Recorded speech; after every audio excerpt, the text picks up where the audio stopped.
A group of African Americans are standing in a common meeting place where both blacks and whites hang out but do not associate. Man, that was a funny story. I laughed so much I worked up a mighty thirst. I'm gonna go grab some water.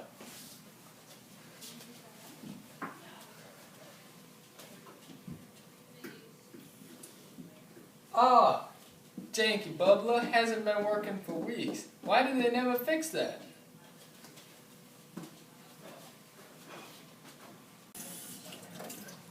Antigone is near the colored fountain, and overhears Malcolm struggling with the fountain. I couldn't help but notice that you're having some troubles with your fountain. Yes, it's never working. They never fix it for us. You could use the white-only fountain if you'd like. I don't know. The law makes it pretty clear that I'm not supposed to be drinking out of that fountain. It'll be fine. Nobody's around. Thank you, man. That's very kind.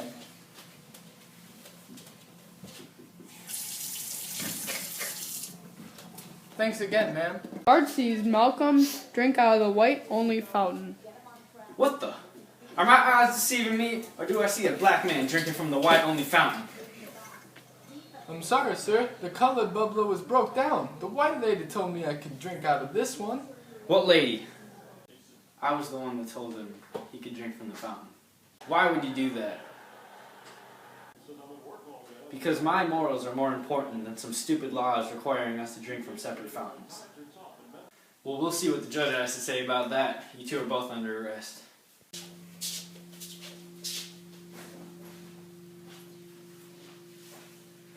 Here is Maney and Antigone talk about what Antigone has done. Maney, I have made the same choice as my brother Polynices.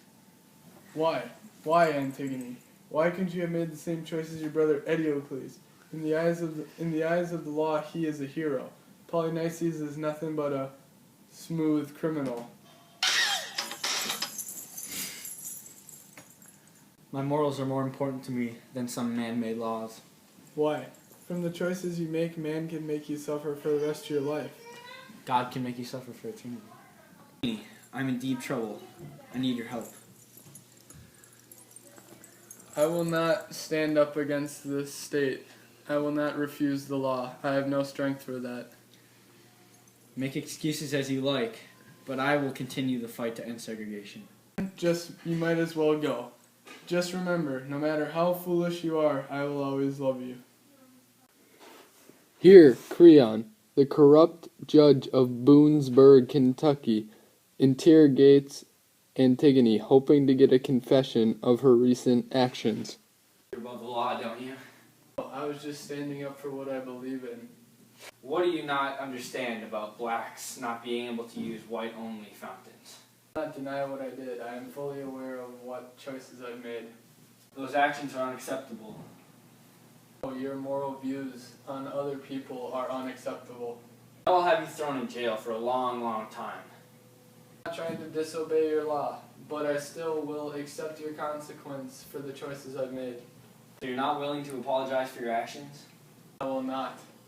Have fun rotting in a jail cell.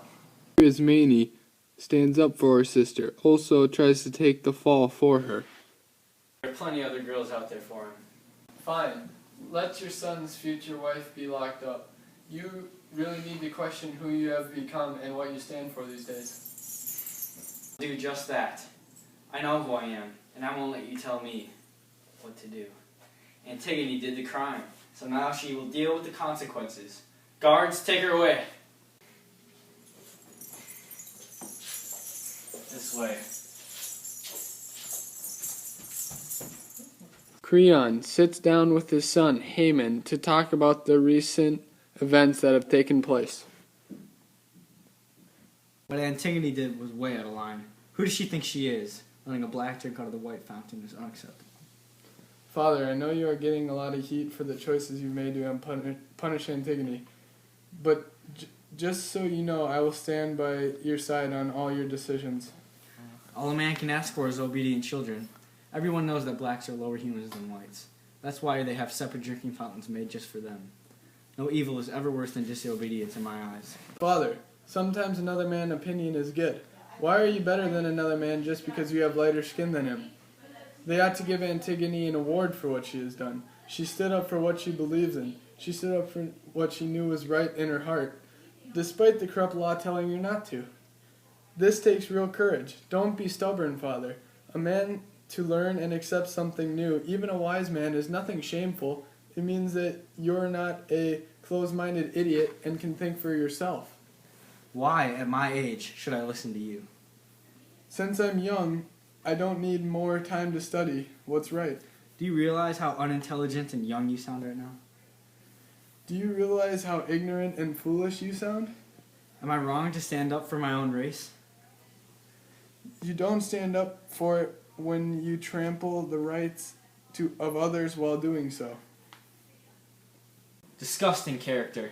To play the second of a black man and a woman. I would rather yield to good than to evil.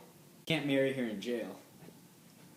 Then she will go to jail and I will follow.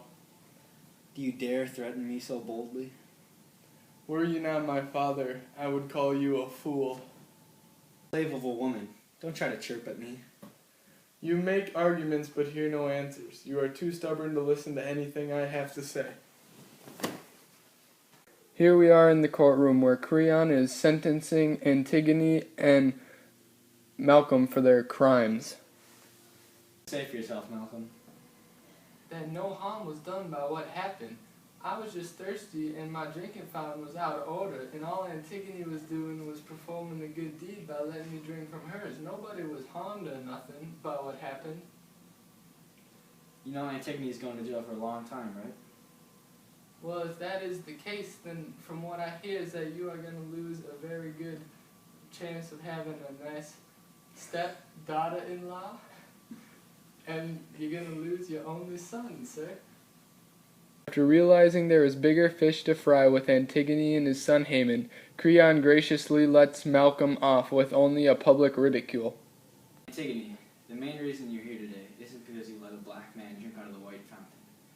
It's because you followed in your brother's footsteps with treason to the city and becoming a traitor.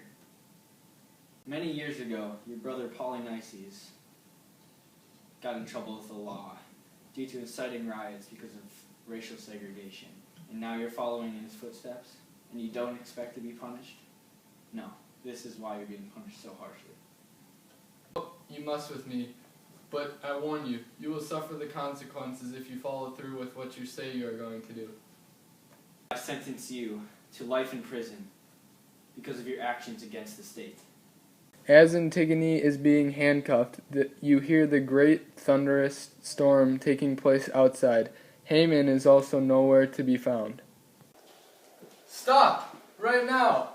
Father, I'll let you know where I was. I was just inciting a massive riot right outside this courtroom, through the thunderstorm and everything. The people are at an outrage. Antigone, let's get out of here. Come on!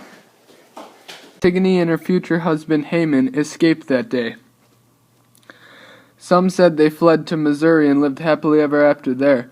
Others say they rescued Malcolm and moved up to Minnesota, a state with far less segregation. Either way, Creon searched long and hard, but could never find them. He was ridiculed for his harsh punishments and absurd political views. He was overthrown as a leader, and segregation was soon abolished. Ladies and gentlemen, this has been A Drink from the Fountain.